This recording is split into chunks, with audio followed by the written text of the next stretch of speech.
Good morning students. मैं लविका शर्मा आपकी हिंदी की अध्यापिका। आज हम पढ़ेंगे पाठ 9 भारत के कुछ प्रमुख पंछी। बच्चों, आज हम पंछियों के अद्भुत संसार के बारे में जानेंगे और भारत में पाए जाने वाले अलग अलग पंछियों के बारे में जानकारी प्राप्त करेंगे। आओ अब हम पाठ शुरू करते हैं। पंछियों का संसार भी एकदम निराला है। पूरा विश्व हजारों प्रकार के अद्भुत पंछियों से भरा पड़ा है। अकेले भारत में ही सैकड़ों प्रकार के पंछी पाए जाते हैं। यहाँ छोटे बड़े रंग बिरंगे कई प्रकार के पंछी पाए जाते हैं। ये पंछी अपने रंग रूप, बोली व सुंदरता से सबका मन मोह लेते हैं। गौरैया यहाँ का एक प्रमुख पंछी है। साधारण चिड़िया शब्द का प्रयोग हम हर उड़ने वाले पंछी के लिए करते हैं, पर विशेष रूप से घरों में घोंसला बनाने वाली भूरे रंग की एक छोटी चिड़िया गौरैया होती है, जिसकी गर्दन सफ़ेद होती है। बेया भी एक छोटी चिड़िया है जो अपनी लंबी पतली चोंच से ऐसा घोंसला बुनती है कि देखने वाले दंग रह जाते हैं। इसी खूबी के कारण इसे दर्जन चिड़िया भी कहा जाता है। बच्चों, इसमें बताया गया है कि भारत में कई प्रकार के पंछी पाए जाते हैं जो कि अलग अलग रंग रूप के होते हैं, लेकिन उनकी अपनी अपनी विशेषता है। इसमें चिड़िया की विशेषता के बारे में बताया गया है, जिसे हम गौरैया भी कहते हैं। और उसके बारे में बच्चे ये खासियत है कि वो इतना सुंदर घोंसला बनाती है कि देखने वाले दंग रह जाते हैं, मतलब हैरान रह जाते हैं उसको देख के कि ये एक चिड़िया ने बनाया है। और बच्चे, इसमें बताया गया है कि उसको दर्जन चिड़िया भी कहा जाता है। मोर यहाँ का राष्ट्र पक्षी है। इसकी मादा को मोरनी कहते हैं। ये प्राय 4 फुट लंबा होता है। इसकी गर्दन लंबी और छाती का रंग गहरा और चमकीला नीला होता है। बादलों को देखकर ये प्रसन्नता से नाचने लगता है, तो इसकी शोभा देखने लायक होती है। सांप इसका प्रिय भोजन है और उसे देख के ही ये अपनी पैनी चोंच से वार करता है। प्रसन्नता का अर्थ होता है बच्चे बहुत ज़्यादा खुश होना। वार का अर्थ होता है हमला करना। इसमें मोर के बारे में बताया गया है। आप सब जानते हो बच्चे कि भारत का राष्ट्रीय पंछी मोर होता है। इसमें बताया कि मोर बादलों को देखकर बहुत ज़्यादा खुश होता है। वो जब बादल आते हैं तो बच्चे वो अपने पंख फैलाकर नाचना शुरू कर देता है। और वो क्या करता है, सांप खाता है। सांप उसका दुश्मन है और जब भी वो सांप को देखता है बच्चे, तो वो झट से उस पर हमला कर देता और उसको खा जाता है। मैना काले रंग की पीली चोंच वाली प्रसिद्ध चिड़िया है, जो सिखाने से मनुष्य की बोली भी बोलने लगती है। तोते की भी यही विशेषता होती है। तोता सामान्य रूप से हरे रंग का एक सुंदर पंछी होता है, जिसकी चोंच लाल होती है। शायद यही कारण है कि प्राचीन समय की तोता मैना की बहुत सी कहानियाँ प्रसिद्ध है। प्रसिद्ध का अर्थ होता है बच्चे बहुत ही मशहूर होना। तोते के बारे में प्रसिद्ध है कि इसे चाहे कितना भी प्यार से रखो, किंतु एक बार पिंजरे से निकल जाने के बाद ये कभी लौटकर नहीं आता। बच्चे, इसमें मैना और तोते की विशेषताओं के बारे में बताया गया है कि मैना जो है वो उसकी चोंच कैसी होती है, पीले रंग की। और बच्चे, आपने बचपन में तोता और मैना की बहुत सारी कहानियाँ सुनी होंगी। बच्चे, वो कहानियाँ पुराने समय से ही चली आ रही हैं। और इसमें तोते के बारे में भी बताया गया है। आप सब जानते हो अगर हम तोते को कुछ सिखाएं तो वो हमारी तरह बोलना शुरू कर देता है ना। वही इसमें बताया गया है कि जो तोता है वो हमारी तरह बोलना शुरू कर देता है, पर उसकी एक बात है, उसको क्या है बच्चे, आज़ाद रहना पसंद है।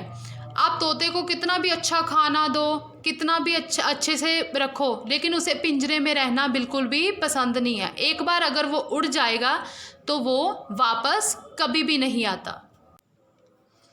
कबूतर कबूतरी के लिए तोते से अलग बात कही जाती है कि ये लौटकर ज़रूर आते हैं। कहते हैं कि पहले समय में तो कबूतरों के द्वारा पत्र भी एक दूसरे के यहाँ भिजवाए जाते थे। कबूतरों को शांति का प्रतीक का अर्थ होता है बच्चे चिन्ह भी माना जाता है। इन्हें उड़ाकर देश में शांति कायम होने की कामना की जाती है। ये कई रंग के होते हैं। ये गुटरगू बोलते हैं और ज़्यादातर झुंड में रहना पसंद करते हैं। इसमें कबूतर और कबूतरी के बारे में बच्चे बताया गया है कि वो तोते से अलग होते हैं। ये बच्चे काफ़ी वफादार होते हैं, इसलिए ही अगर इन्हें मौका भी मिले पिंजरे से उड़ जाने का तो ये वापस आ जाते हैं। बच्चे इनको शांति का प्रतीक भी माना जाता है। इसीलिए पुराने ज़माने में जब किसी राजा को दूसरे देश के साथ शांति कायम करनी होनी थी, शांति संदेश देना होता था, तो वो क्या करता था, कबूतर उड़ाकर अपना संदेश दूसरे राजा तक पहुंचा देता था और शांति कायम हो जाती थी। और बच्चे आपको पता है पुराने ज़माने में लैपटॉप्स और मोबाइल्स तो होते नहीं थे, तो लोग क्या करते थे, कबूतरों के द्वारा ही अपने रिश्तेदारों को चिट्ठी भेजा करते थे। और इनके बारे में ये भी खासियत है बच्चे कि ये झुंड में रहना ज़्यादा पसंद करते हैं। मुर्गे के सिर के ऊपर कलगी होती है। ये प्राय सुबह सवेरे सूर्य उगने से पहले कुकड़ू कूँ बोलता है। पहले समय में जब अलार्म घड़ियों का आविष्कार नहीं हुआ था, तब इसकी आवाज़ से सुबह का पता चलता था। कुर्र और कुर्री नर और मादा हैं। इन्हें टटहरी पंछी भी कहते हैं। ये हल्के भूरे रंग की एक प्रमुख चिड़िया है जो सामान्य तापमान वाले क्षेत्रों में पानी के किनारे रहती है। कलगी का अर्थ होता है सिर पे रखा हुआ ताज। प्राय का अर्थ होता है अक्सर। आविष्कार का अर्थ होता है खोज। बच्चे इसमें मुर्गे के बारे में बताया गया है। आपने सुबह सुबह मुर्गे की आवाज़ सुनी होगी बच्चे।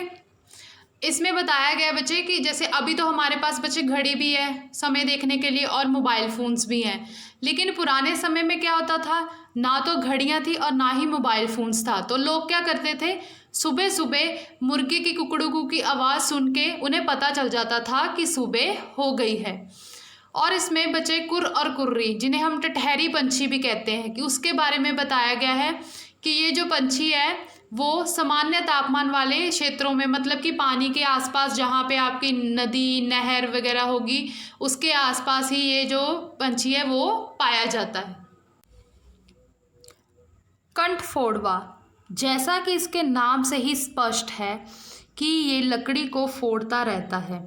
ये अपनी लंबी और नकीली चोंच से पेड़ का तना खोदता रहता है। इससे निकलने वाले कीड़े मकोड़े खाता है। बच्चों इसमें कंठफोड़ा के बारे में बताया गया है। स्पष्ट का अर्थ होता है साफ साफ। बच्चे हमें इसके नाम से ही पता चलता है कंठफोड़ा। कंठफोड़ा मतलब किसी चीज़ को फोड़ना। तो ये क्या करता है, इसकी ये खासियत है कि ये लकड़ी को फोड़ता है। लकड़ी को फोड़ के उसको में से जो भी कीड़े मकोड़े होते हैं, जैसे पेड़ है, पेड़ को पहले अच्छे से उसको चोंच से खोदता है। खोद के उसमें जो भी कीड़े मकोड़े छोटे छोटे होते हैं उनको क्या करता है, वो निकाल कर खा जाता है। नीलकंठ की नीली गर्दन बहुत सुंदर लगती है। उसे देखना शुभ माना जाता है। गिद्ध और बाज दो विभिन्न प्रजातियों के ऐसे पंछी हैं जो मांसाहारी होते हैं। बाज की तुलना में गिद्ध आकार में बहुत बड़े होते हैं।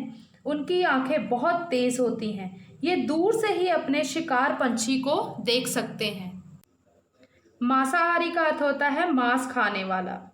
बच्चे इसमें गिद्ध और बाज के बारे में बताया गया है कि दोनों ही मांस खाने वाले पंछी हैं। बाज की ये खासियत है बच्चे कि वो बहुत ही ऊपर आसमान में बहुत ऊपर तक उड़ सकता है। और गिद्ध उससे अलग है। गिद्ध क्या है, गिद्ध का आकार बहुत बड़ा होता है और पर उसकी आंखें क्या हैं, वो बाज से बहुत ज़्यादा तेज़ होती हैं।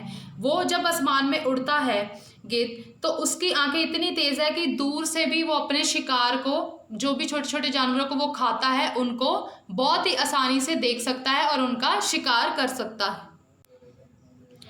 बगुला, सारस और हंस लगभग एक ही तरह के पंछी हैं, पर इनकी आदतें अलग अलग हैं। बगुले की टांगें, चोंच और गर्दन लंबी होती है, पर पूंछ छोटी होती है। बगुला भक्त नाम से मुहावरा भी बन गया है, क्योंकि ये ऊपर से सीधा सादा चुपचाप दिखाई देता है, पर असल में ये पानी में मछली की टोह में खड़ा रहता है। टोह का अर्थ होता है बच्चे तलाश।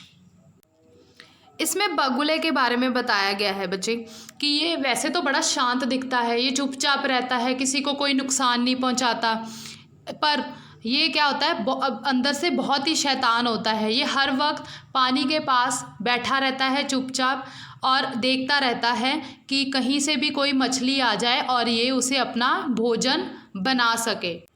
सारस भारत का सबसे बड़ा उड़ने वाला पंछी है। इसे क्रोच भी कहते हैं। हंस पंछी विवेक और शुद्धता का प्रतीक माना जाता है। किंवदंती है कि हंस एकदम सफ़ेद होता है, मानसरोवर में रहता है और मोती चुगता है तथा अपनी चोंच से दूध और पानी को अलग कर देता है। इसमें सारस और हंस के बारे में बताया गया है।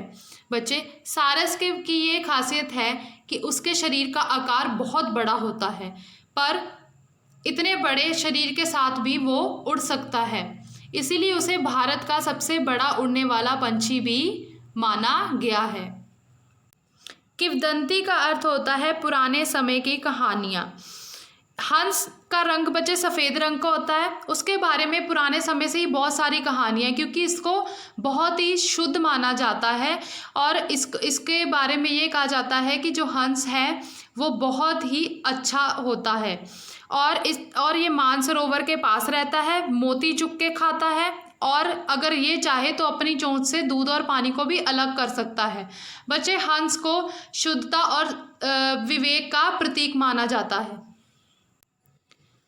उल्लू और चमगादड़ को रात में ही दिखाई देता है, इसलिए ये रात के समय ही निकलते हैं। इन्हें रात्रिचर पंछी भी कहा जाता है।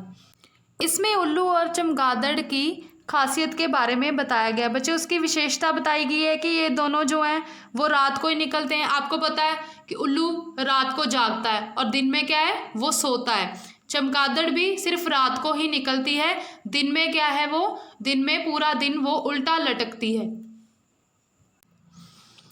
कौवा और कोयल दोनों काले होते हैं, पर कौवे को अपनी कर्कश का अर्थ होता है बच्चे कठोर बोली तथा कोयल को मधुर मतलब मीठी बोली के लिए जाना जाता है। जब आम के पेड़ों पर भोर आती है तब कोयल की मीठी आवाज़ कुहू कुहू सुनाई देती है। इसमें कौवा और कोयल के बारे में बताया गया है। बच्चे, जब आप कौवे और कोयल को देखोगे, दोनों ही एक जैसे रंग के होते हैं, मतलब काले रंग के होते हैं, तो आप उन दोनों में फ़र्क नहीं बता सकते। लेकिन जब कौवा बोलता है तो उसकी आवाज़ बहुत ही कठोर होती है और कोयल जब बोलती है तो उसकी आवाज़ बहुत ही मीठी होती है। इसी से उनकी आवाज़ से ही आप उन दोनों का फ़र्क जान सकते हैं। जब आम के पेड़ों पर भोर आती है, जब आम के पेड़ों पर बच्चे भोर लगती है, आम लगने शुरू होते हैं, फूल लगने शुरू होते हैं, तो तब क्या होता है, कोयल अपनी मीठी आवाज़ में कहूँ कहूँ करके बोलना शुरू करती है। पंडुक पंछी भी बहुत सुंदर पंछी है, जिसे फाख्ता भी कहते हैं। इसके बारे में एक लोक कथा भी प्रचलित है कि जब ये बोलता है तो इसकी लह में सुनाई देता है चतुर बेटा चने पूरम पुरपुर, यानी चतुर बेटा, ये चने तो बिल्कुल पूरे हैं। सचमुच पंछियों का संसार एकदम निराला। इसमें पंडुक पंछी की सुंदरता के बारे में बताया गया है कि बच्चे वो देखने में बहुत ही सुंदर होता है और उसके बारे में पुराने समय में पुरानी कहानियों में लिखा गया है कि जब वो बोलता है तो वो बिल्कुल ही इंसानों की तरह लगता है। वो एक लय में बोलता है और उसकी जो भी बात होती है वो बहुत ही अच्छे से समझ में आ जाती है। तो बच्चों, आज हमने इस पाठ में पंछियों के संसार के बारे में पढ़ा, अलग अलग रंग रूप वाले पंछियों की और उनकी विशेषताओं के बारे में जाना। धन्यवाद।